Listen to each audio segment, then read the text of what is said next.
যুক্তরাষ্ট্রের বাজারে চীনা পণ্যের ওপর মোট শুল্ক বেড়ে ১৪৫% হয়েছে। এটি কেন হয়েছে তা বিস্তারিত জানিয়েছে হোয়াইট হাউস। ফেন্টানিল মাদকে চীনের ওপর আগে থেকে ২০% শুল্ক আরোপিত রয়েছে।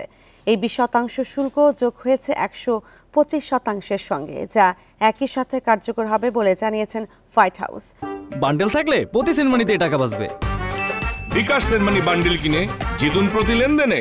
চলতি বছরের শুরুতে ফেন্টানিলের সরবরাহে চীনের ভূমিকার অভিযোগে আরোপ হয় ২০% অতিরিক্ত শুল্ক। বুধবার থেকে চীনা পণ্যের ওপর কার্যকর হয়েছে বর্ধিত শুল্ক। বাংলাদেশ সহ ৭৫টির বেশি দেশের ওপর থেকে ৯০ দিনের জন্য বর্ধিত শুল্ক স্থগিত করলেও চীনের ওপর তা বহাল রেখেছে যুক্তরাষ্ট্র।